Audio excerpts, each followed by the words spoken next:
Unmute yourself. Yeah. Hello. Good afternoon to all and welcome to the 6th session of this 5-day faculty development program. I hope I am audible. Yes, very much. I am extremely privileged and delighted to welcome with utmost respect Dr. C. Vijayan to our midst. Dr. Vijayan needs special mention as he is the key person who initiated this association of Sri Shankara College and Teaching Learning Center at IIT Madras. When IQAC started discussing on conducting an FDP, it was Dr. Vijayan who proposed this program. Later on, we contacted Professor Karamalkar and Professor Prasad, and now we are here. Moreover, Dr. Vijayan has been associating with the Department of Physics at Sri Shankara Kaladi since 2011, related with our national seminar series trips and many other events subsequently. Dr. Vijayan is a well-known physics teacher as well as a researcher in nanophotonics and has a marvelous style of teaching by including anecdotes, slogans, poems, etc. in his class. And his wonderful humor sense needs special mention. So, with much warmth and happiness on behalf of IQAC and all the other participants here, I invite Professor Vijayan to deliver his session. Sir, the stage is yours. Yeah, we will just check the presentation, whether you are able to see the presenting of Okay, PowerPoint. sir. Can you see it now? Not yet. Yes, we can see it. Sir. Full screen, nicely you can Yes, see. sir. Okay. Yes, sir. Then we will start. Yeah. Shall we start the program? Yeah. Very good afternoon, dear participants. Good afternoon, sir. We will start the program on reflection as a technique for quality improvement. You see two pictures on the screen. You know what they are. The Buddha picture is famous for reflection, and then the thinker statue from Paris, Rodin statue. These are symbols of reflection, deep thought. That is what is reflection at that level. Audience, please, participants, please mute the audio, your audio. This is an afternoon session after a homely lunch, and the subject is very philosophical and rather tough and boring. So I thought I will wake up people by asking the question, what are the images that come to your mind when you say reflection? You see one image here, right? Can you see that? Can you see the image? Yes, sir. Yeah. Okay, we will proceed. Please bring to your mind. I want you to participate actively. Please bring to your mind other pictures that come to your mind when I say reflection. Reflection is deep thinking. At that level, the meaning is deep thinking at the first level. So you can see one person is thinking very deeply and reflecting on what is happening in his pocket. Okay. Now, some more pictures and then we will start. Once we are all alert and ready, we can start. Some more pictures. Can you bring some more pictures? When you say reflective thinking, what is it that comes to your mind? At a crucial point in your life, at some crucial point in your life, you sit and think, okay, what is happening to me? What is happening to my life? That is reflection, right? Hope you can identify this. This poem, by the way, is very beautiful, written by Harivansh Rai Bachchan, the senior Bachchan. जीवन की आपाधापी में कब वक्त मिला, कुछ देर कहीं पर बैठ कभी यूं सोच सकूं, जो किया कहा माना, उसमें क्या बुरा भला. That is abstract of reflection. So these pictures tell you about reflection in general and reflective thinking. You are in a reflective mood. At a crucial stage in your life, you are thinking about something with a relaxed mind, a meditative thinking with a relaxed mind. That is reflection. I don't have special political preferences. Fine with government and opposition. So this is how people reflect. But the point is, we teachers have to reflect not only when there is a crisis or there is a problem in our life or in our teaching, but it should be a part of our life. Reflection should be a part and parcel of our life. Okay, now we know what is reflective thinking. How do we apply that into our teaching learning? That's our point here. I present reflection as an internal technique for quality improvement in the process of teaching learning. You can ensure quality and excellence and grow as a reflective teacher if you use this method of this technique which I am going to present to you. In ancient Europe, before René Descartes, you know Descartes is the famous Cartesian geometry, the person who brought in Cartesian geometry, it is named after him. Descartes said the philosophy should change. I exist, therefore I think was the philosophy earlier. But Descartes said, I think, therefore I exist. That is important. So the first interaction is, all of you please think about the difference between I think, therefore I exist, and I exist, therefore I think. You need not tell now. We'll have better, other more serious interaction sessions for that. Okay, that is in 18th century. Descartes' philosophy is I think, therefore I exist. And the thinker statue, the reflection statue by Rodin, is inspired by that. What is the present day thinking? We are from 18th century, let's come to the present century. Now we think and reflect with a computer on our laptop or whatever top. Rarely with our laptop also. So today it seems we exist. Our existence is very much related to our chatting and social media. The learning objectives, I will list the learning objectives of this program. First, I have put a visual learning objective. That is your picture before this session and your picture after the session. So what will happen to you in this session? You will be able to recognize different techniques of reflective teaching for excellence in quality teaching. You will be able to list specific steps to implement quality enhancement in your teaching and perhaps get better feedback. That is not in my hand. That will happen if you list it, you will not get a better feedback. If you implement it, yeah, there is a chance. But that is not, I cannot write that implementation as a learning outcome. Another measurable learning objective is you will step into your next class. You can measure it with your mobile phone if you take a photo, with enthusiasm and confidence to enhance the quality of your teaching experience. And hopefully in the process, that of your students too. So these are the learning objectives of this session. Teachers face a lot of problems. Okay, now this time we do face a lot of problems, but in general also, there are several problems that teachers face. By the way, we are not going to talk about all the problems that teachers face, but we will restrict to reflection, technique of reflection and all that. Technology is important these days. The teacher's purpose is to open up the eye of ignorance and then to knowledge, to remove the cataract of ignorance and open up the eye of the student. So in ancient times, students were very obedient and they treated teacher as God and all that. But now they have changed the spelling a little bit. I don't think they do consider teachers with that much reverence nowadays. So there's one problem. And technology. Even the great teachers now use PPT and not only PPT, but webinar and all that, conventional teachers. If Dronacharya were to teach today, he will come with a drone and then start teaching. That's the importance of technology. And let us be realistic. We have to live in this world with all these things. That is just an introduction. Okay, what is reflection? I said it is a technique. It's a technique to expand the awareness of the teaching learning process, leading to an overall improvement in its effectiveness. This is the first level definition. Unlike definitions in physics, maths, etc., chemistry, etc., we can have different definitions in humanities. So reflect, this is not a unique definition. But please note the following. It's a technique. We have to practice it. It is to expand the awareness of our own teaching learning process. And finally, it should lead to an overall improvement. That is the definition, the first level definition of reflection. Now I would like to have an interactive session.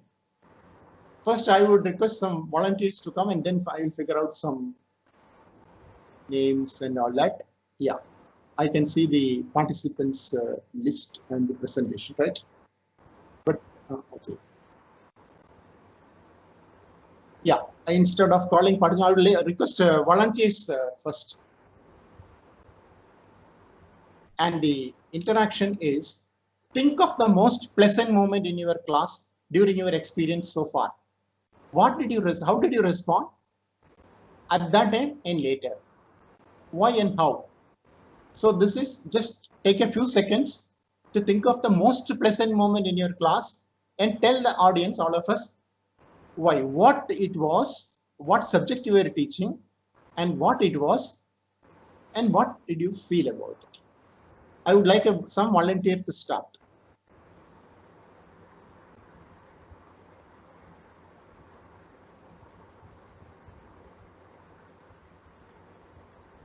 Or I should call the people by name. See, these are meant to be interactive sessions. Yes, Bob yes. K. Thomas, That's right. can you respond? I'm just calling people arbitrarily. First, unmute your mic, your microphone, and preferably unmute the video and then speak and then mute it back. Okay, let me try some other. Dr. Deepa? Dr. Jessica? Oh, nobody had any pleasant moments so far in your teaching experience.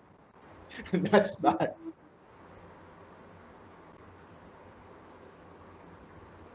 It's a very specific thing that I am asking you. Okay.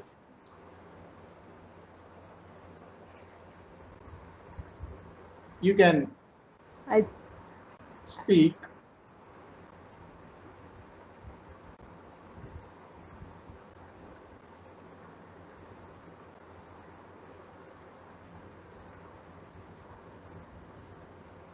Nobody?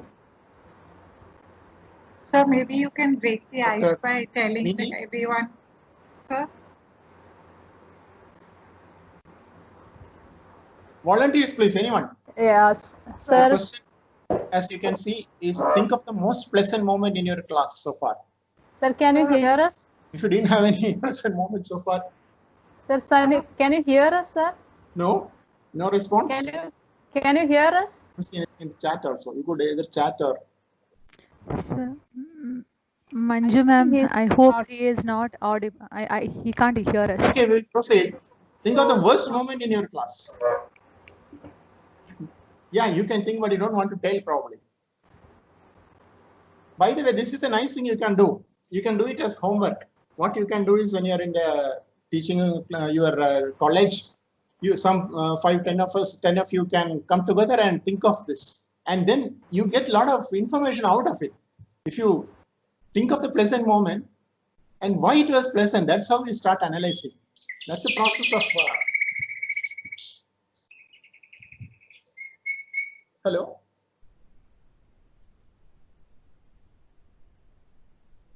No.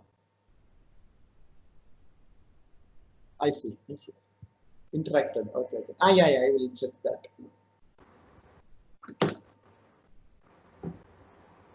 Hello, sir. Hello.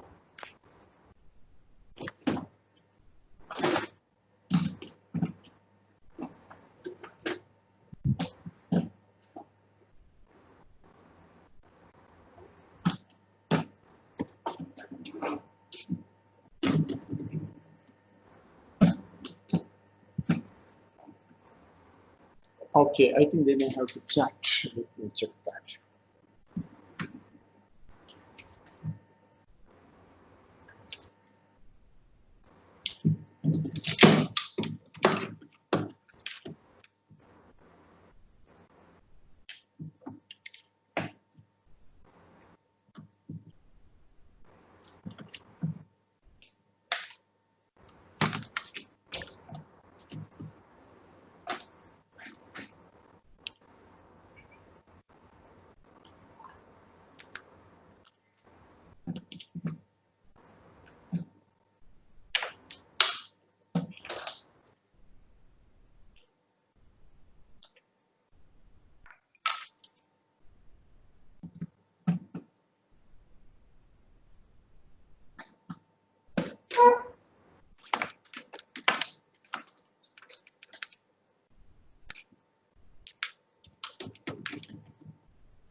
I think some problem with my audio again.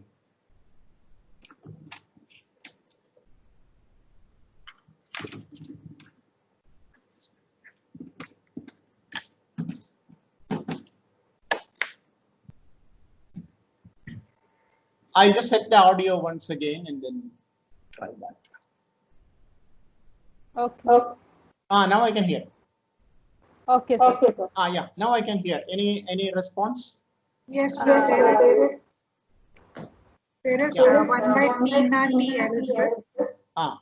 Should it So- be something related to academics or just an experience that you had in class? Anything, any pleasant experience. The most pleasant will be only one experience. While teaching, it's related to teaching when you are on stage or in the class. Then, Tina, would you like to respond? Tina T. Elizabeth, you may unmute your mic and respond.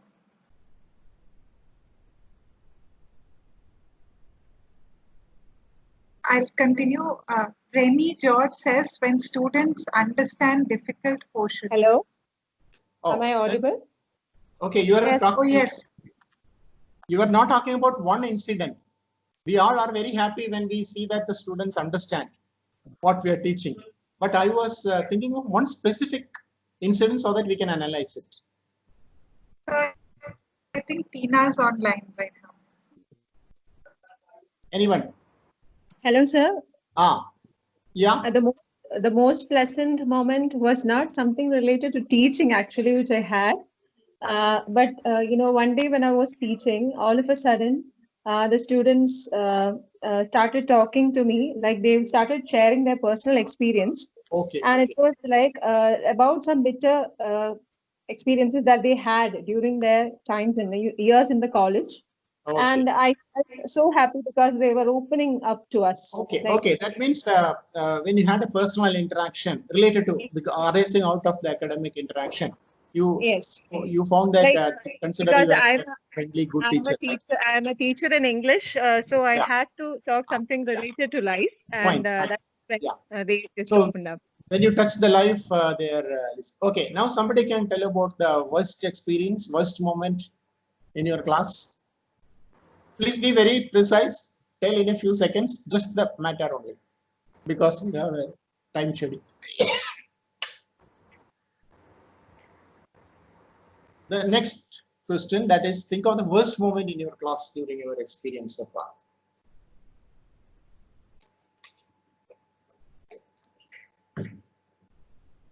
Okay, or we'll move on. Shall we move on? You can do it, Alicia. But the point is this. Okay. The point is this. What you did just now is reflection, part of reflection. What you did just now is a part of reflection. Occasionally bring to your mind the pleasantest moment and analyze what happened, why it was pleasant. And you would like to create it again and again in your life, right? In your teaching. So that's the point. So it's like a bank. You put a deposit in your bank, and when you are not having much money, go to the bank and withdraw it. So you can have a happiness bank and put there all your pleasant moments.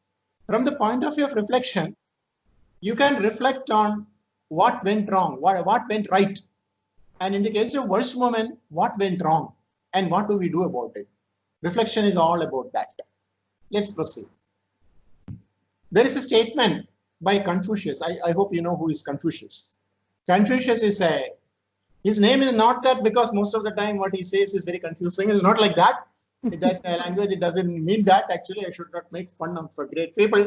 But very interesting thing he said, which is relevant to our talk today. He said there are three ways you can attain wisdom. By experience, which is the bitterest. You touch fire and then get burned. That is experience. By imitation, seeing somebody else and imitating. And by reflection. How do we translate it to our language? By experience means it is by our own mistakes. I mean, another way of looking at it. By imitation from others' mistakes, you learn from others' mistakes.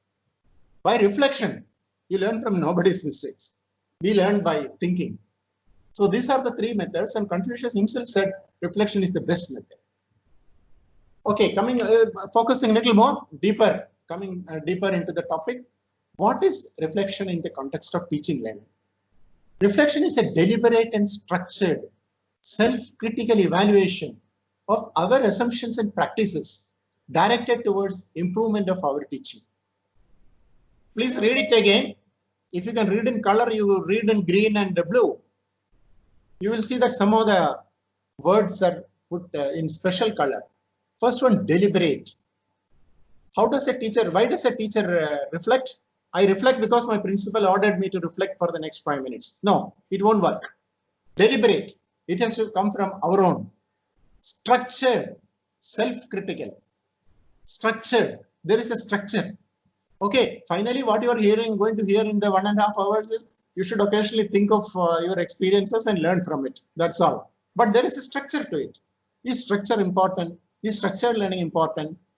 How did you learn cycling or riding a scooter or car? Of course, you have to go through a structure. Yes. Some stupid thing you have to do, pull this, that, and all that. And finally, the car moves. So that you have to learn that technique. That is why structure is important. Though generally it may look vague, structured learning is very important. Self-critical. You have to face yourself. Self-critical. What I'm doing, maybe my practice may be wrong or it may need improvement. I should face it and I should accept it. So not for people with ego. Are there people without ego? And it's about our assumptions and practices. And finally, it is directed towards improvement.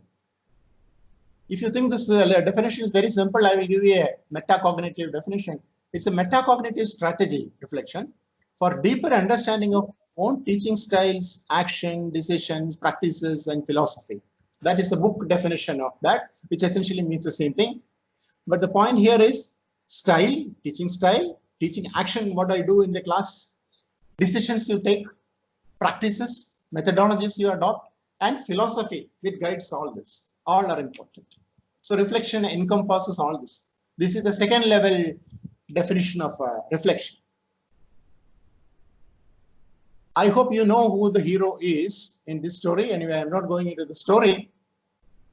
Reflection, as we have seen, is a process. It is a cyclic process to improve our teaching continuously. It is very difficult to do the opposite of that. If you want to be a bad teacher, it's very, don't prepare anything, just go to the class and tell what you want. So it's very easy to come down quality, but it is very difficult to climb up the quality. This cycle involves 4 steps. Action, you do something in the class. Feedback, a lot of students say something positive or negative. And then you think about it and you plan something so that it doesn't happen or it happens in the next class, depending upon whether it is bad or good. So that is essentially the process. And this definition was given in the reference which I have given. By the way, people have done published research papers, just like in physics, chemistry, engineering, and all that. People have published papers in education, and these results from there. There is something called the Discroll and Tay model, which came in 2001. Let us analyze. Now, right now, we are looking at the theory of reflection. Let us analyze the Rolf reflection model. First, what exactly happened? The student did this, I did this. What happened? Some happening either pleasant or unpleasant. What did I do? What did I observe? These are the first level description. Next is the analysis. What are the effects? So what? What are the consequences? What was my feeling? Facts and feelings are separate. We should learn to separate facts and feelings. Just because some student said something, it doesn't mean that he wants to insult you. May not be. That may not be the purpose. Okay, they may want to insult you also. But suppose he is not insulting and you feel he is insulting, there is a problem. So feeling and facts. Maybe he was speaking from a different state and he was talking in Tamil and you thought he is insulting you. That may be such thing may happen. And now what? Action plan. First description, then analysis on the basis of whatever you learned, the theories of reflection, and then the action plan. How do I modify? What are the implications? If I do this, what are the implications? If I do this, what are the implications? This is the process. So this sort of sums up the Discroll model of reflection. And I will elaborate it with another model, which again was published based on this. It's a different kind of visualization of the same thing. You can start anywhere. It's a cyclic process I have been telling. An experience, positive or negative, an experience in your teaching learning. What was the experience? You intensely reflect on what it was. And then, okay, what is, so what? The same thing, what, so what, and now what? Analysis of the event, discovering and learning, and proposing a new method of action going back to the experience. And then you keep doing that. So this is the overall view of the process of reflection. So that's the theory. I don't want to go into any more theory of reflection. I hope I have presented in a nutshell what is the theory of reflection. Now, how do you practice? We are eager to know, how do I practice reflection in my teaching? Let us look at some of the aspects.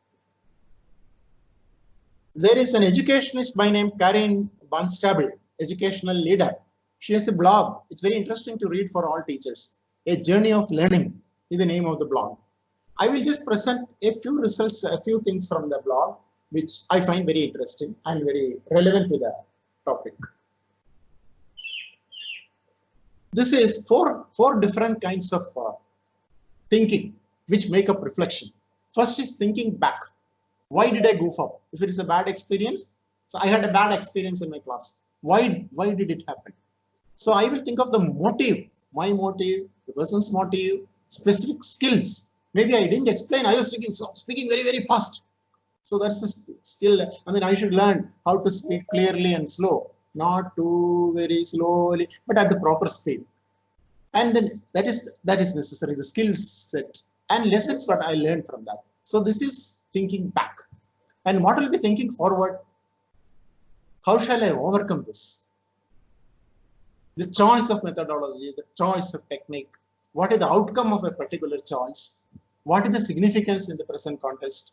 What are the modifications I do in my style and content and all? And how will it eventually shape me up as a good teacher? So this is the thinking forward part of it. Then there is a thinking inward part of it. What does it mean to me? Inward. Reflection has the major component inward.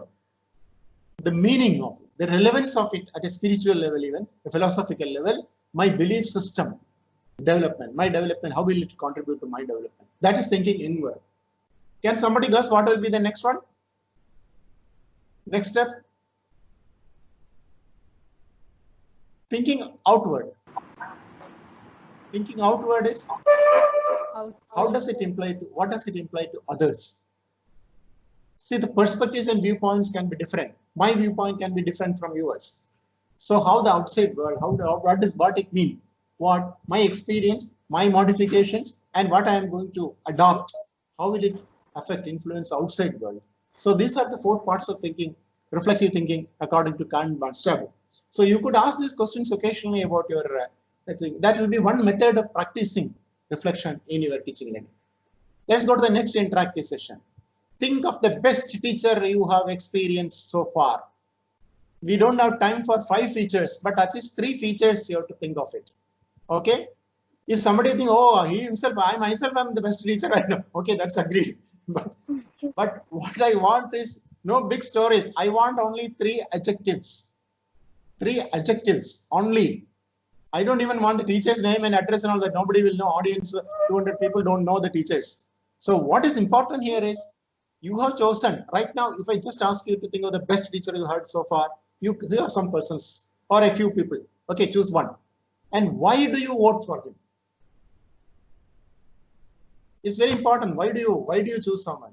Why do you choose someone as the president? His grandfather was a president, their father was also a president, son also wants to be president. That is one way of voting somebody. So for some reason, you will have some reason, logical or whatever. So think of the best teacher and think of 3 adjectives. Why you chose that person as the best teacher? You can either use chat or if I can hear properly, you can say. Tina says competent, caring, unbiased. Yeah, I hope all of you have heard this. Okay, fine. All these adjectives are important. All these adjectives are important. Can somebody else? Yeah. Dr. Ambelina says deep knowledge, passion, and caring. Passion and caring. Any other adjectives, please? Let's quickly gather adjectives. Understanding students. understanding students, Connecting with students. connecting with students. Now let somebody else give some comments, chat or So it's mute. coming in the chat. I'm just reading it out for you. Sorry, I thought, yeah, I can chat. I too have the chat here, but I think I have Yes, updating it. No, this is people, not chat. Sorry. Now only I'm switching on chat. Conversation. Yeah. Supportive, approachable, empathetic, dedicated, sincere, intelligent, again empathetic. So this is a very nice experiment that we are doing. Why? Right now we have got at least how many? 20 adjectives, which makes a good teacher. And what do we do now? Adopt all the 20 and we become a good teacher. So we have generated enough. So just imagine a class of 100. If everybody thinks of 3 adjectives, 2 things can happen. First, you can get independent adjectives. So you can list it. Secondly, eventually you will see that they come together. Many people give the same adjective. Then that is the adjective you have to worry about. I mean, you have to adopt to become a good teacher. Okay, can somebody guess what is my next question for interaction? What will be my next question? My next question is, what is my next question? To be a worst teacher. Think of the worst teacher you have ever experienced. Generally, when in a class I ask these questions, the first question may have some response, but the second question will have a huge response. I'm not again asking to name him. Suppose that person happens to see it in YouTube, that person will be very annoyed. And we are not interested in persons. I am interested in adjectives. I am only interested in adjectives. So list some adjectives. Somebody can read out. The worst teacher you have. Just think of a person. Don't just arbitrarily pull out adjectives. Focus on your worst teacher so far. hostile, arrogant, biased. These are the replies coming in the chat I can box. say. Biased, not sincere, biased, gossip, political, boring, aggressive, attitude. Okay, you mean wrong attitude.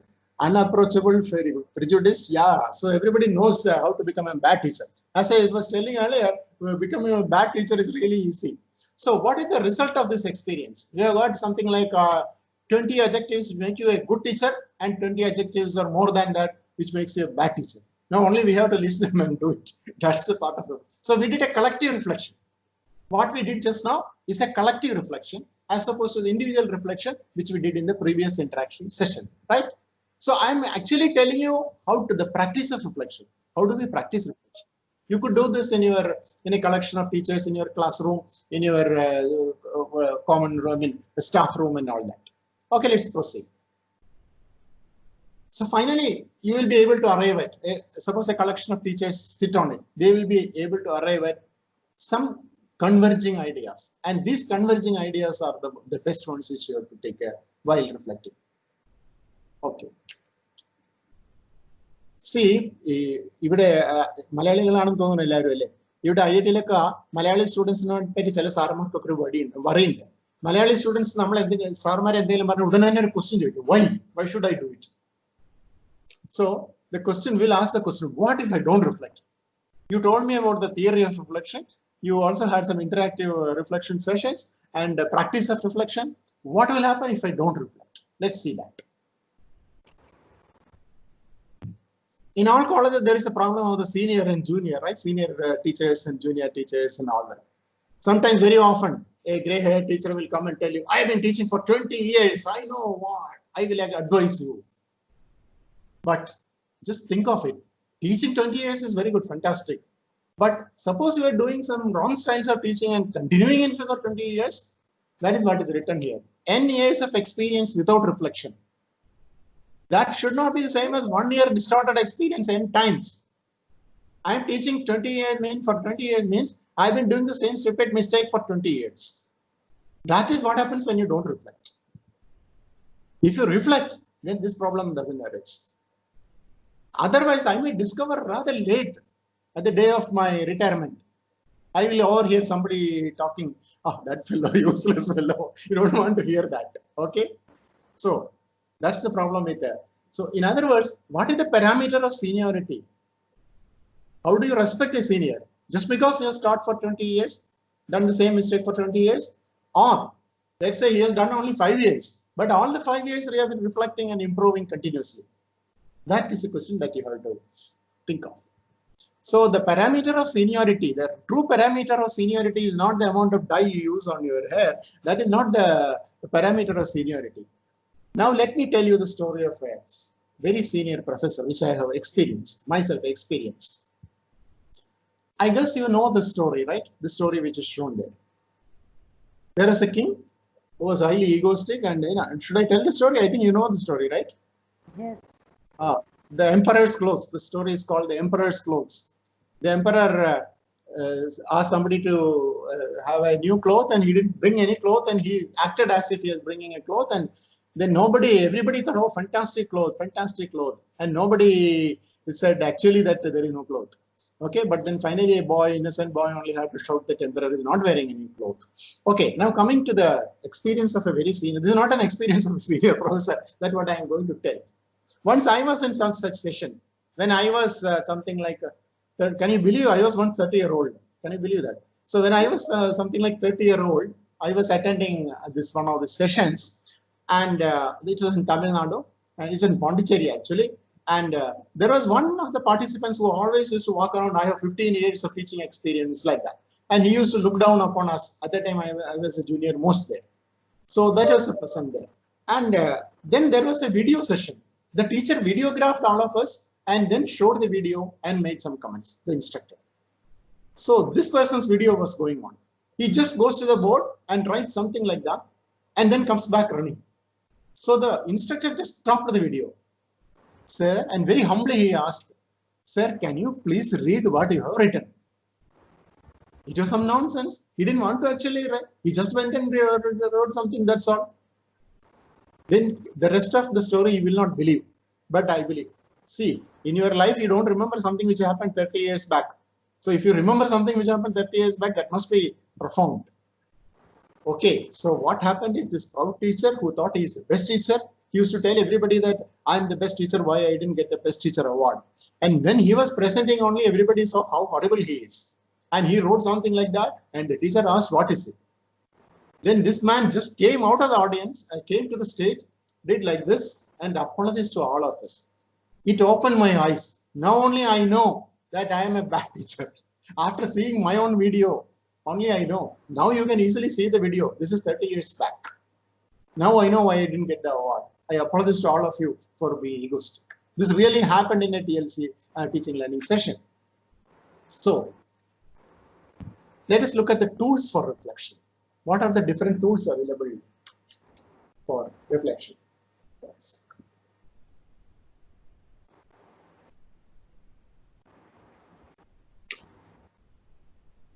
Let us look at it one by one. First of all, there is a lot of help available. Where is help available? You just have to ask for it. There is a lot of help, and you just have to ask for help, and then help, and you will get it. I will specifically give you some website and resources for that. Advice from the proper seniors, the seniors who have been reflecting. That is one thing. You can start an academic diary. This is a blog. Actually, what is the difference between a diary and a blog? Diary is personal, blog will involve others. So you can have an academic diary, and you can write in that your most interesting experiences as a teacher. One great thing about it is, at the time of your retirement, if you read what you wrote 30 years back, it will be very interesting to read at that time. But this is a method of reflection. This is a tool for reflection. Have an academic diary. The other tool is, and then occasionally refer to your diary. Then you will naturally improve. If you don't have a diary, you will forget various things, and finally it will not amount to anything. A blog. If you write the same thing in a blog, and if your blog is good enough, there will be other people reading it. So teachers all over the world can comment on that, your teaching experience, or you can comment on that. So that blog, academic blog by a community of teachers, can be very useful as a reflection, tool for reflection. Then some resources, specific resources. There are hundreds and hundreds of resources in the web. I have picked up 2 of them. It's my favorite, but you may have your favorites, I agree. So just look at a few, and if you find 1 or 2 good enough, you don't keep on searching for the forever, you fix that. My suggestions are, one is Richard Felder. Richard Felder is an educationist First, put a large amount of information on the web. All kinds of, just Google that. All kinds of things are there. That itself is comprehensive. Then there is a blog called Tomorrow's Professor, which also tells, these are all free by the way. And this tells you about the modern things, what is happening. See, for somebody like me who is going to retire soon, it doesn't matter what is happening tomorrow. But for you, it is very important. For juniors, it is very important what will happen. The professors' roles are changing. It changes over 10 years, 20 years, 30 years. It changes over 3 months when there is a disease, all that. So it happens. There are several resources. Actually, there are several resources. The question is, are we using it properly? Now, let us look at this particular resource. This is the book. This is by Matt Miller. He says, ditch the book. The title of the book is Ditch the Book. And what does he mean by ditch? Difference. Have different styles in your teaching. Invent new ideas. How to present a particular topic. Modify existing ideas. Discuss with other teachers. Get their ideas and modify it or incorporate that. Use digital tools, technology. Use the web sources, use your the digital instruments and whatever for improving your content, delivery and style. Creativity. Students are also, when you make them participate, you can ask some student how to describe it. So that may be, he may have a different example, for example, than what you thought of. So tap into the students' ideas and their potential, creativity, their creativity. That is what it meant by C. Ditch means D-I-T-C-H. And finally, hands-on. Hands-on can be experiments, lab, demo. It can also be active learning and even active cooperative learning where students learn together. All this is possible. We go to the next interactive session. Imagine you just took your last class of a course and then you are proceeding. You are going home or something. You have just taken the last lecture on a particular course. So what are the take-home questions on that day when you completed teaching a tough course? What are the questions, the worries, the whatever, what are the questions in your mind when you have just completed a course, the last lecture of a course? Response? Please respond. Chat or audio. Audio means you have to unmute and then mute. Tell me what comes to your mind the day you complete a tough course. I'm sure most of you have completed at least. Yeah, did all my students understand? Good. Any more? Anything more? Yeah, here again, after some 5-6 questions, everybody will have the same question. There is one question which I myself will ask, which we all want to know. Did I cover the syllabus? But did I cover the syllabus is important, but did I discover the syllabus is more important. Need to polish my fundamentals. No, questions. I want precise questions. Questions. Did I do justice? Yeah. That is a bit vague, but okay. How will be the question paper? Yeah, that's right. Like somebody was giving a lecture and anybody need then cricket match is going on. So either what is the latest score? Okay. How will be the question paper? Yeah, that anyway is not in my control. Let us think of questions which are in my control, our control. Have I been able to reach out to the weakest student? Yeah, that's a very valid question. Any doubts? Whose doubts? Will all the students pass the exam? No, it will not happen. I can tell you. It will be difficult. Could they follow the topic well in reproducing the exam? Yeah. How could I? Okay. Improved specific method. Okay. Now, can somebody put all that together and just answer in one sentence? What should be the question that comes to your mind when you finish the course? Yeah, I understand what you have written, most of it. Yeah, did I reach everybody? Did I do justice to my job and mine? And did I inspire a lot of students? And can they write the exam? All that is fine. But all that is included if I say the magic word, did I do justice to my?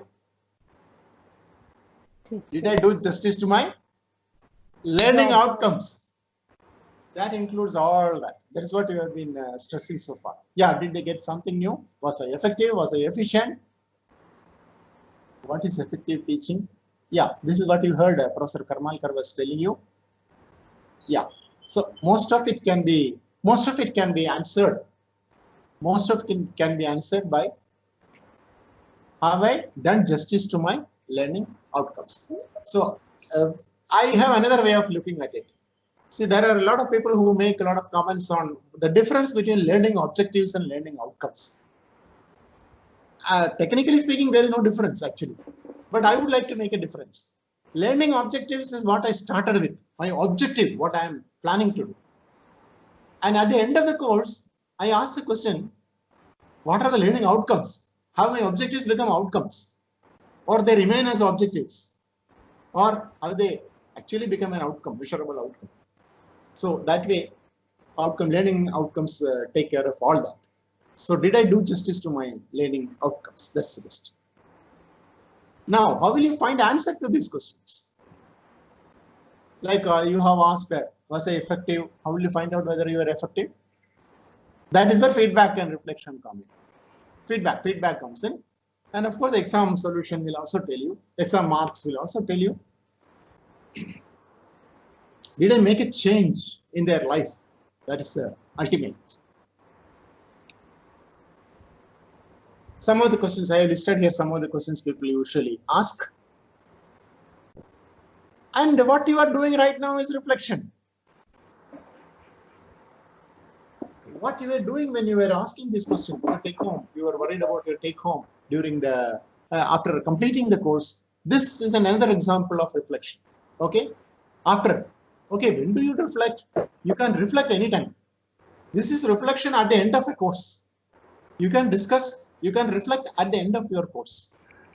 But you can also reflect every month, every semester, every month. You can also reflect every week. You can even reflect every day. But I don't suggest reflecting when you are going to sleep. Maybe that will disturb you some of the thing. Yeah, there is a question. Could I have been able to? Yeah, okay, that is one of those effectiveness about effectively teaching effectively. Yeah. So I can reflect at the end of the semester. I can reflect at the end of every month, end of every week, or end of every day, or end of every lecture. I can reflect. Anytime I can reflect. Not only that, during the lecture also I can reflect. We'll come to that. So reflection is a continuing process. It keeps happening all the time. And if you could not do all this reflection, you could reflect on the day of your retirement. Okay.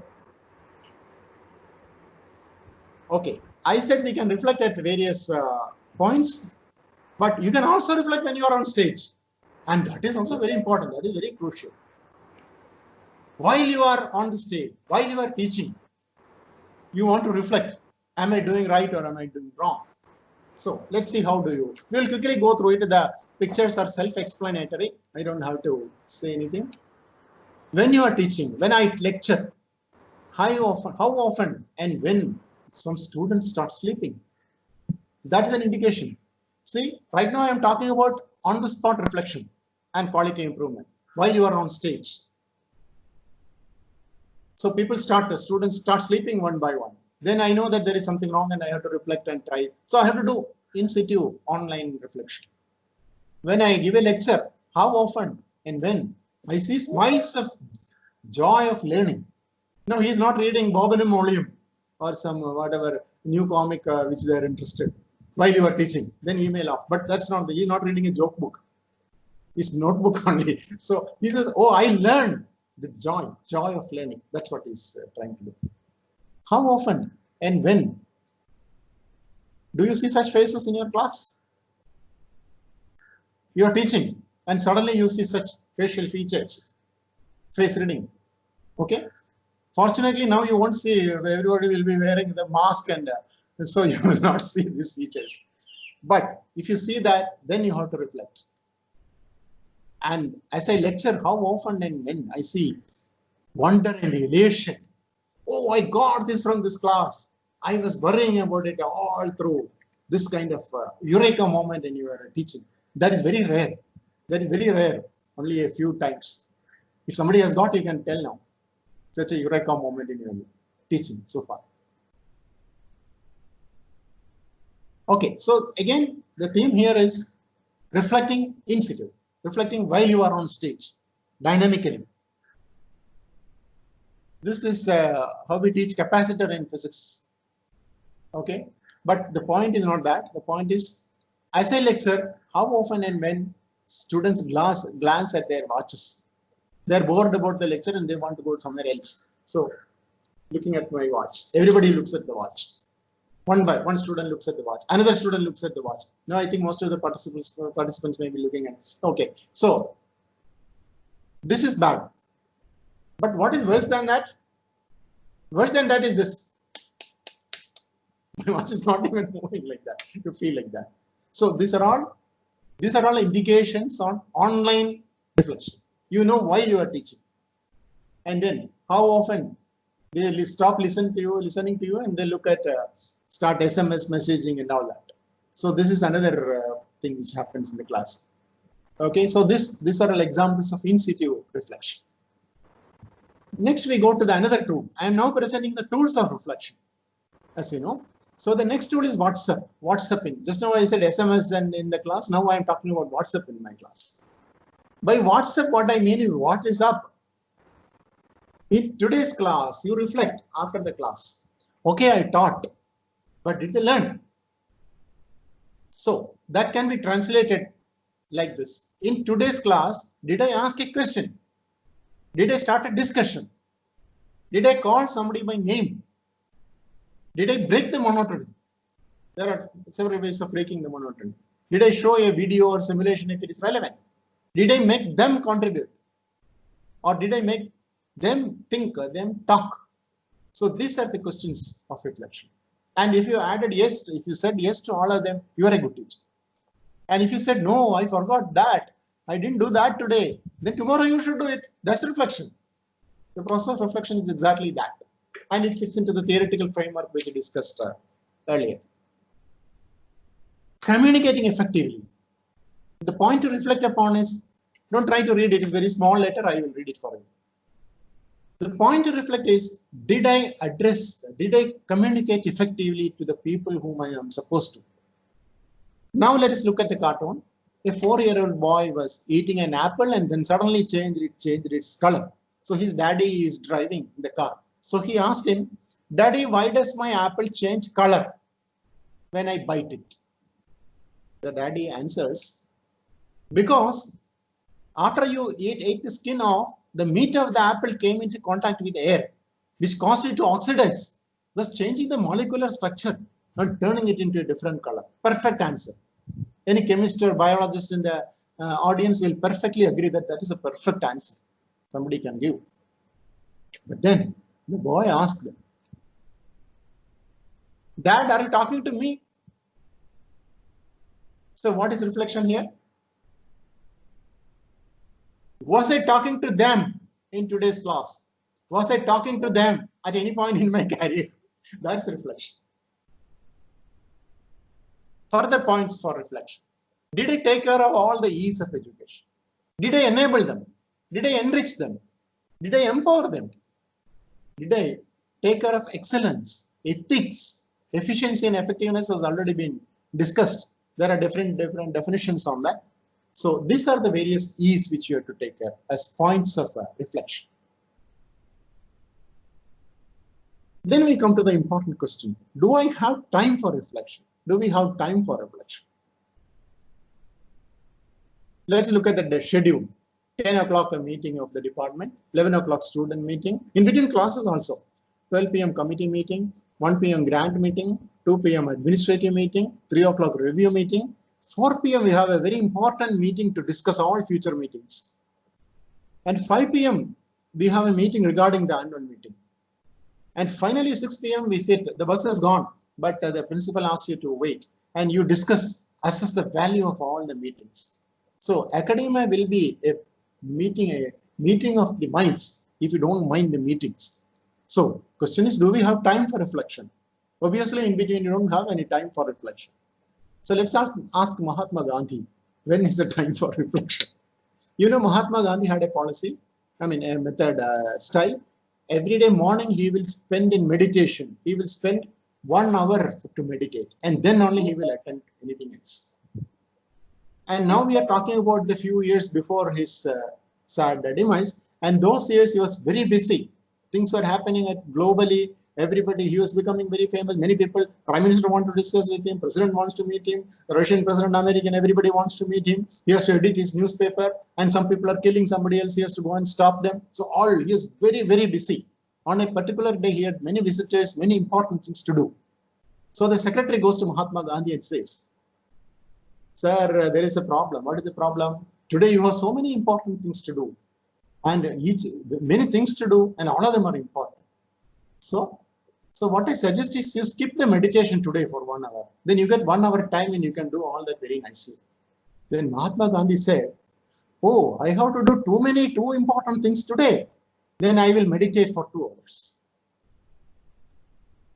So if you think you don't have time to reflect, then you have to reflect. First you reflect what is happening so that I don't have time to reflect. That's the first reflection you have to do. Second, I will give a small, humble experience from my own story.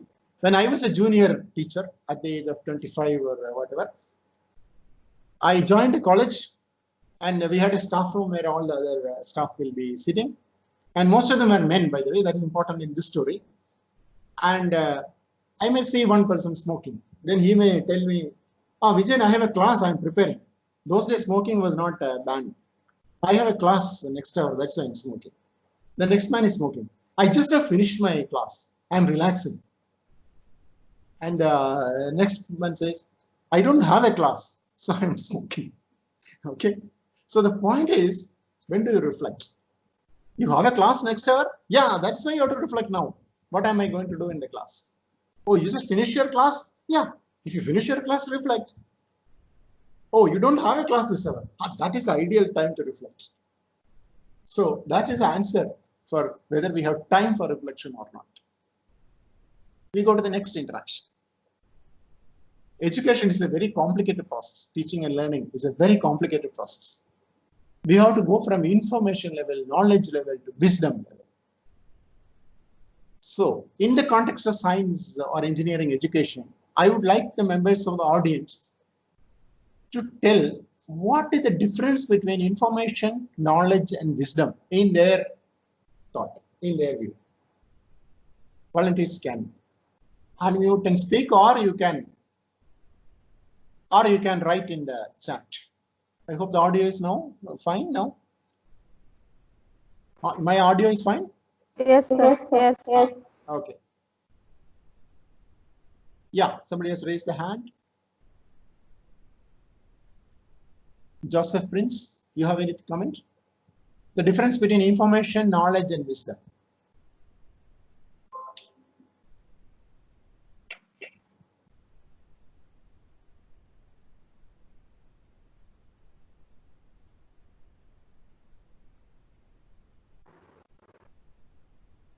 I'm waiting for comments. So someone has responded in the chat box. Wisdom should come from within. I didn't fully understand that, but information can be gathered. Yeah, that point I understand. That distinction I understand.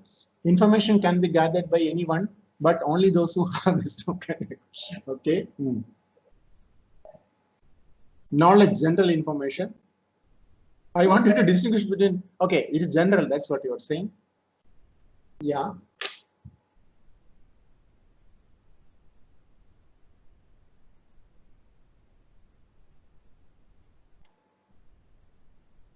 With examples. Wisdom, application, input, process, and output. Input, process, and it's not process. Knowledge is not process. Fact, taking things apart and understanding. Wisdom comes from trying to practice. Knowledge, practical information, learn through practice. So Dr. K.N. Hari Krishna Sharma says information is equal to what? Knowledge is equal to how, and wisdom is equal to why.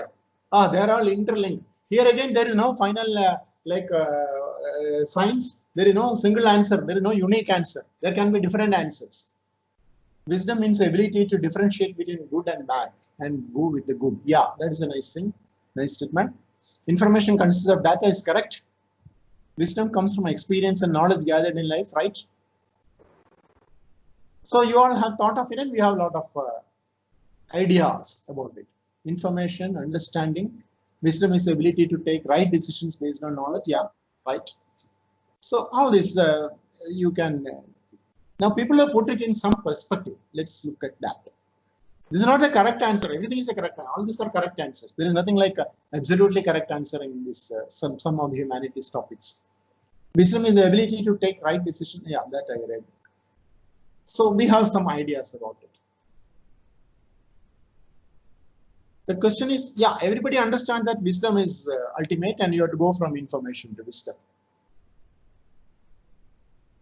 One response is, there is no absolute response. I'm just reading out one way of looking at it. Information is what we give in school or college. Knowledge is what they retain even after they leave. We give that also, or they acquire that also, but they retain that even if after they leave.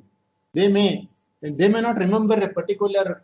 In physics we ask a question: the car was going at that speed, and where will it come to an end if I break it and all that. So they won't know about that particular car, that they may not remember, but they will know how to work with any car. So it's beyond what you learn in school and college. So that's why knowledge is what they retain. Wisdom is that we hope they will eventually develop. Einstein said, education is that which remains when one has forgotten everything one has learned in school. That's what he said.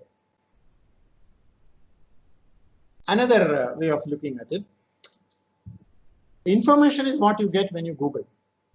When you Google, you are at the information level.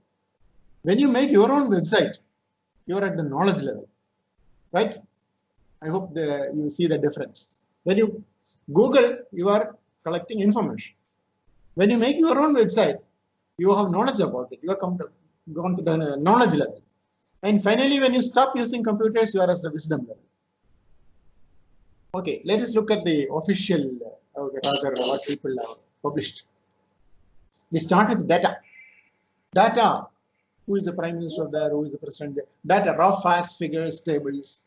What are the things which give you vitamin A? The list of things. Just a list, raw data. Then we go to information.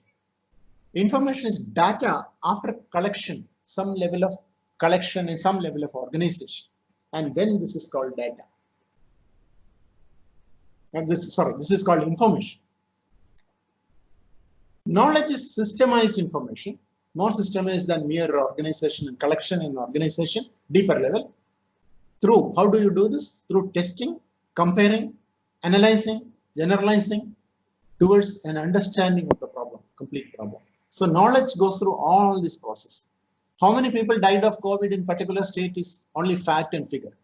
And then you organize it state-wise and day-wise and country-wise, then you are at the information level still. But when you put all this together and then you are able to say, okay, this seems to be happening here and this is the step you have to take. At that level, it becomes knowledge and it goes to wisdom level. Wisdom, it's like multiple choice questions, all of the above, none of the above. When pressure increases, temperature A increases, B decreases, C remains the same, and D none of the above. So here it is all of the above. Wisdom is all of the above. In perspective, through experience. That's where experience comes. So that is taking you to the level of. Any comments on this? Any comment on this by participants?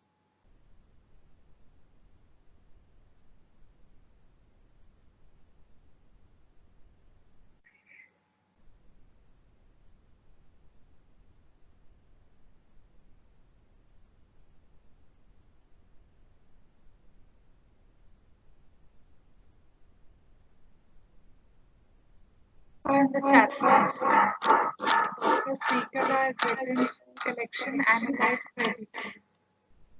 Can you define wisdom? No, I'm not wise enough to define wisdom. See, these things do not have a very specific definition like we have in Newton's laws or thermodynamics and all that, like science and engineering. In humanities, things can be a little bit vague. Okay, now this is what you have been hearing all the time. You have been hearing this all the time about this various points about wisdom and going to that and all that. So this is nothing but, you can see that this is nothing but the Bloom's taxonomy, the revised Bloom's taxonomy. I am talking in a different language. I was stating it in a slightly different language. So the teacher takes the student from the data level to the wisdom level. That's the long journey. And this is, in other words, it is being understood by educationists in terms of explained and analyzed in terms of the Bloom's taxonomy. Starting from recognizing and recalling facts, understanding what the facts mean, and applying it, etc. That's, of course, we have been discussing about it for a long time, so no problem. You know this, right? Okay, what is the ultimate reflection? The ultimate reflection is, how much have I climbed in this mountain? Which mountain? The Bloom mountain. To what extent have I done my mountaineering on the Bloom mountain? To what extent, to what height did I climb in today's class, in this course, in this month, in this year, throughout my career? To what height am I able to climb? That is the ultimate reflection. What you have to reflect ultimately is on this. To what extent I have taken my students in this uphill task? To what level I have taken them? Have I brought them to the level of wisdom from information? The learning outcomes I had listed earlier, I hope some of them are met to some measure now. I am leaving about 15 minutes for discussion. I will conclude by giving you the ultimate secret of becoming a good teacher. In the ultimate analysis, the secret of becoming a good teacher, it's not from me, by the way, it's from Richard Feynman. Before I give you this, I would like responses on this. In a nutshell, in a sentence, what is your advice to your juniors and seniors and everybody? What is the secret of becoming a good teacher? In summary.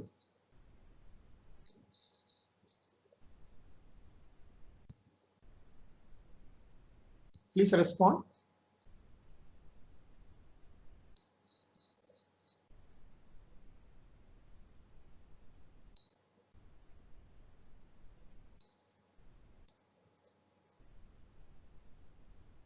Is somebody speaking?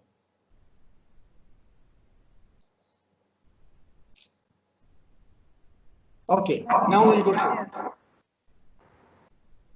yeah, competent caring. Competent and caring. Enthusiastic and with a passion for the subject. Yeah.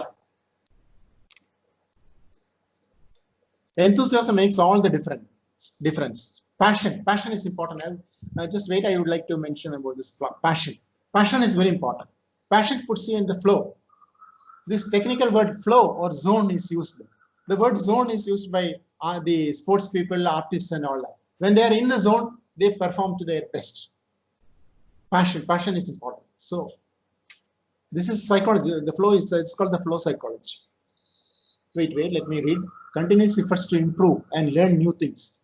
A teacher should be a good student throughout his life. Yeah, that's a very nice statement. And help students to empower them. Yeah, that we have discussed. And be conscientious and doing justice to ourselves and students. Yeah, experience is something which you get as you go along. See, that's a very important point here. Experience, yeah, you get experience. You don't have to do anything to get experience. Just you grow old and you get experience. But that should be with reflection. Experience should be with reflection. Then it becomes meaningful and it improves. Quality improvement happens at that time. Inspire, yeah. Put yourself in student shoes, yeah. They may be too small for you to okay. A good teacher inspires the student to think further, yeah. Yeah, so we all have some idea, a lot of ideas. We have a lot of ideas about that. Yeah, reflect. Yeah, I thought somebody will say that. Reflect is the most important thing. Okay, reflect. Okay, you know learning outcomes fine, but you reflect whether you have achieved the learning outcomes. That is important. Okay, and keep continuously improving yourself. Believe in your students' potential. Yeah, students' potential. Listening skills. Yeah, listening is very important for a teacher. Listening is also very important. That's a skill. Generally, we are so egoistic that we don't want to listen to anybody. But listening is very important for a good teacher. Believe, okay, that we discussed.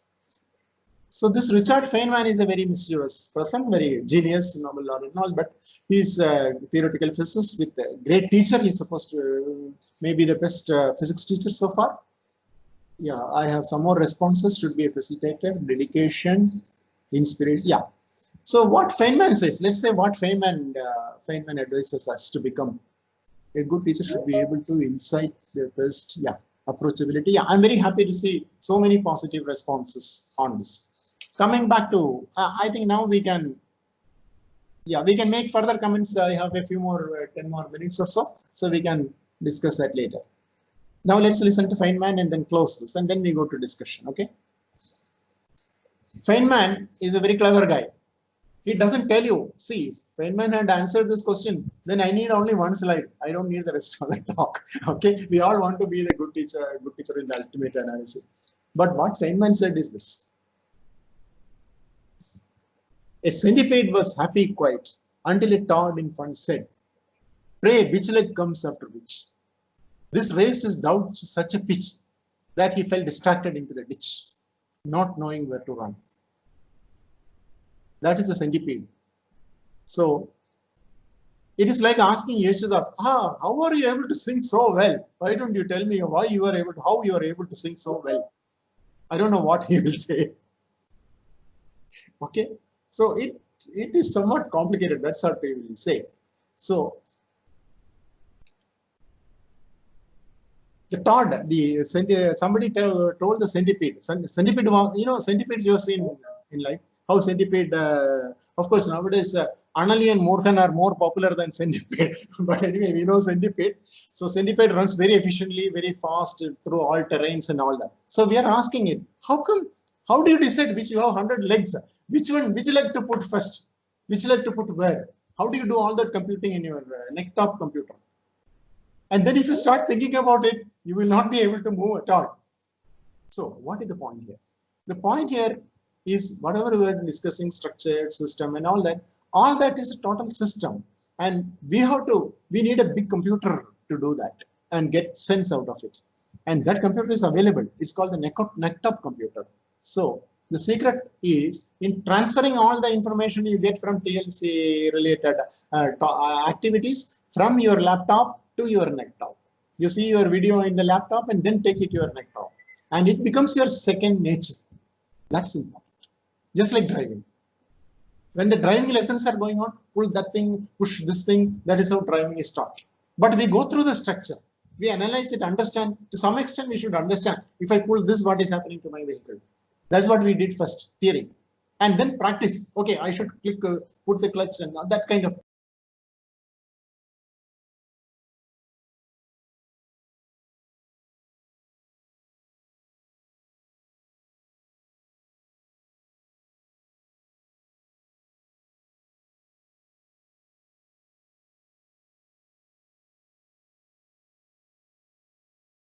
Implied by this.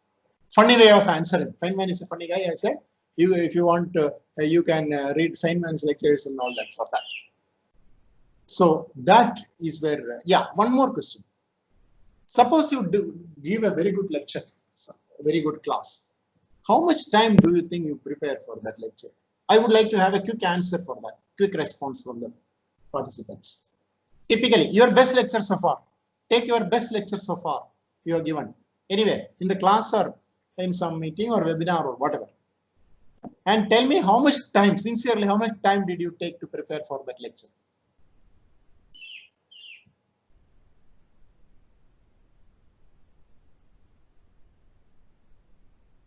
Any response? I don't see any response. Audio lost. Can you hear me? Yeah.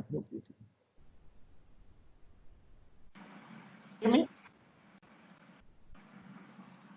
Dr. Srija, can you hear me? Yes, sir, we can. Yeah. Somebody wrote audio loss services. Okay. More than a day, yeah. For one class, I'm talking about one class. Your best class so far. Somebody said 1 day, half an hour to few days, depending upon the topic. Yeah. Minimum 3 hours. Yeah. Very good.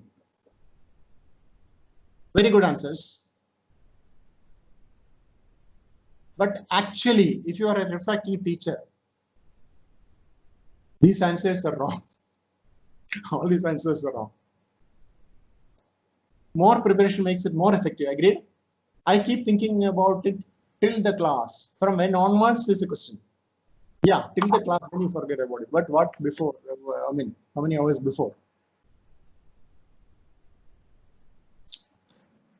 The answer is whatever is your age. It is as if you have been born and you have been living all these years to deliver that class. That's called passion. And it is true in some sense because all that experience, everything, whatever you learned so far, everything comes into your class.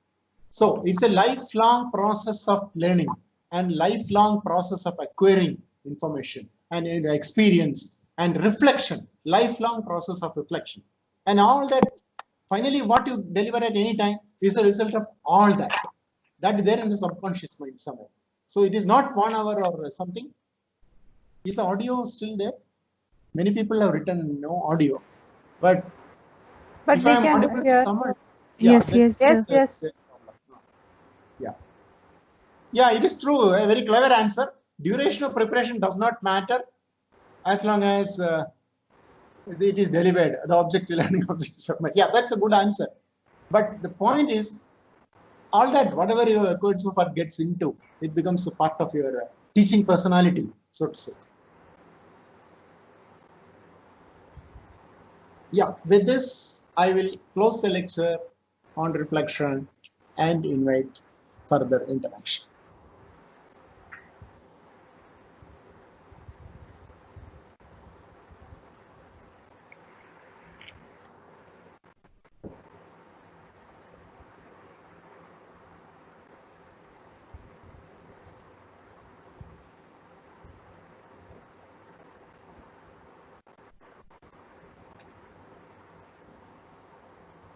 Yeah.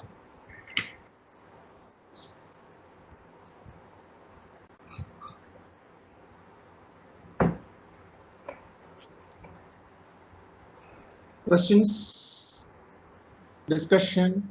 Dear participants, you can interact with Professor Vijayan.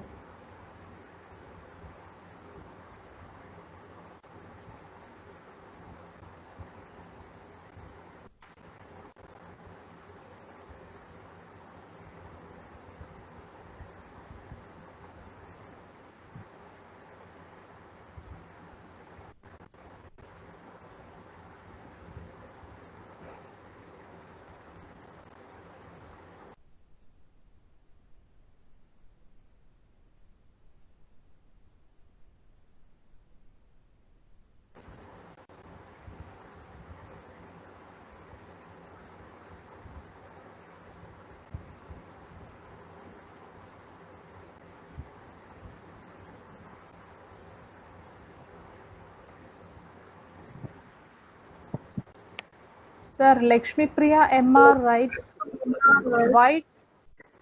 wide preparation will make more effective class. Why preparation will make more effective class? Wide preparation. Okay, let me ask you. It's preparation in the sense how much of yourself you put in that. It is not only for class. Preparation for the activity which you are doing. That is important. If you want to make a good cup of tea, that also requires preparation in that sense. Okay, that is your input about it, thinking about it, mindfulness. You are putting yourself into it. That is very important. So for any activity, it's true. It is more general than that. It is not only for class. For any activity, preparation helps. For example, if you want to go out to some shop and buy, what will you do? You take all the precautions. You take preparation. You first take a mask and put it on, and then you take gloves and all. That's preparation. So for anything in life, not only for teaching, anything in life, preparation is important. So that logic goes. When you are well prepared, you have less tension and you do a good job of it.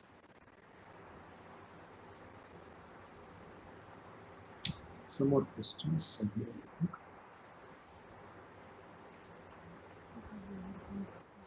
Sir, Geetumor PG is asking you something. Sir, have you ever gone to take class without, and after class, have the students said the class was very interesting than other days? I didn't quite get it. That is after the class, the student said. He is asking you, suppose you go to a class without any preparation, and have you ever experienced that the students said this class was very interesting than other days? Not exactly in my life, but I can understand the situation. Maybe some class I have gone without that much preparation. Suddenly I had to go somewhere and engage and all that. That has happened, and it has also happened that people. But now I want to ask you back the question. Suppose you went to the class without preparation, and then students said, "Yeah, it is a very good class." What does it mean? What is the implication? What it implies is what I said earlier. It is not 1 hour or 2 hours or 3 hours you prepare. You are preparing throughout your life. Okay, if you are a physics teacher, for example, physics you may be preparing only from school, college level onwards. But the style and the knowledge, see, physics is only a method of classification. So your whole personality comes into it. So if you have been reflecting all the time and putting yourself completely, your whole personality into teaching, then this can happen. If you don't have a specific preparation for 1 hour before the class and go to the class, and students may say, I mean, it may be good, it will become a good class also. Resourceful, this is called resourcefulness. And Erika Roy wants to ask you, sir, can you share an unforgettable experience from your career? Oh.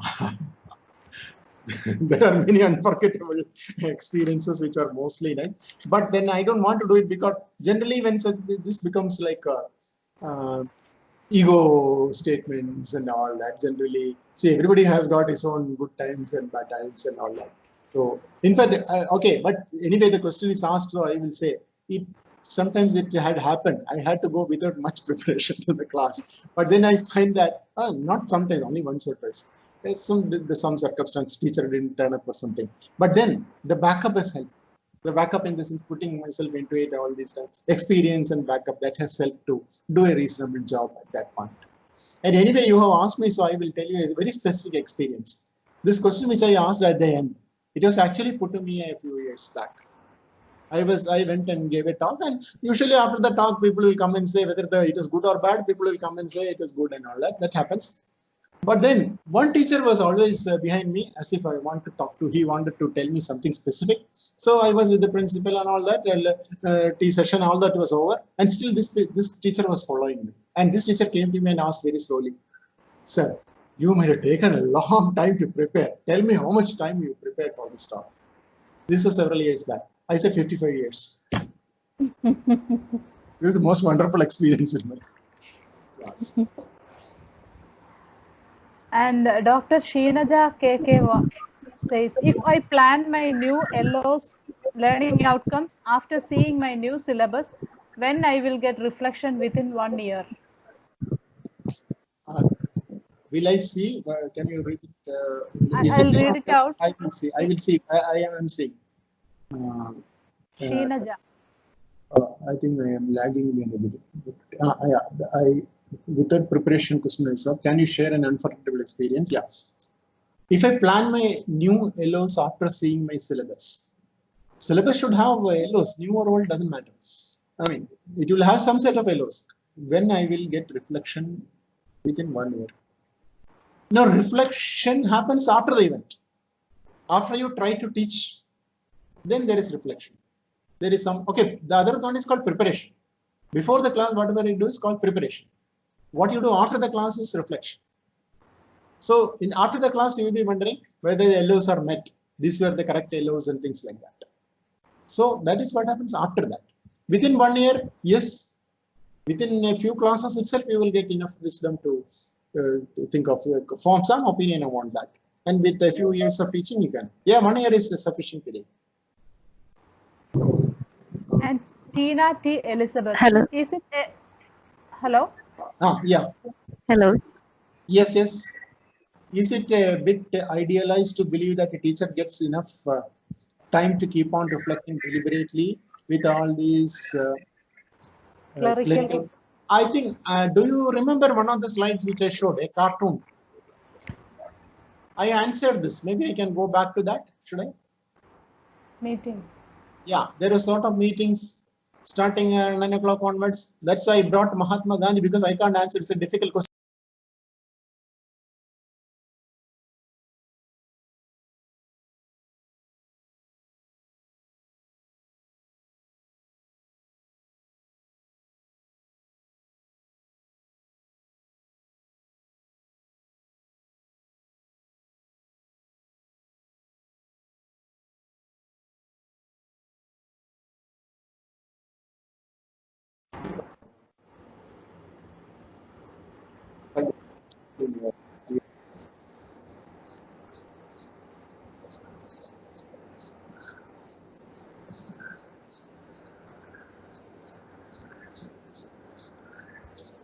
Okay, shall we close? Anyway, it is time.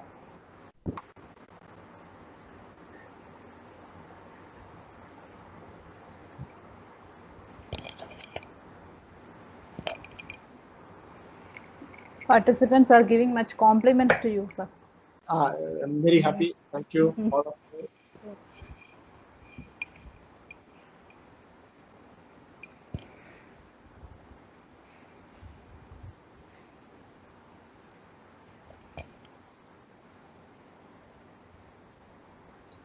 So shall we conclude? Yeah, I'm sorry for a little bit of technical thing which happened in between. See, nowadays you can't even Okay, sir. repair anything or buy anything. Nowadays all the shops are closed. I wanted to buy a new audio system and all. But I hope we could manage that. It's okay, sir.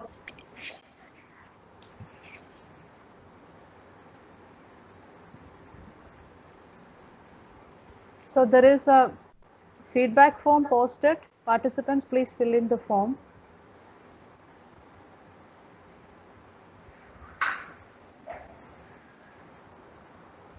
Minimis. I would like to Hear me? get a copy of the feedback from you, a consolidated Yes. feedback. Yeah. Can you hear? Can you We hear? will, Keep reflecting. yes, please. yes. We will send it to you, sir.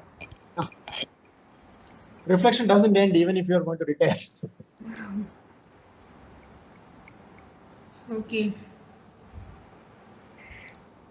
Respected Professor Vijayan, beloved participants, and the entire team IQAC, we had a wonderful and thought-provoking session by Vijayan sir. Sir posed a question before us. Are we all good teachers, or we need modification or any correction in our teaching life?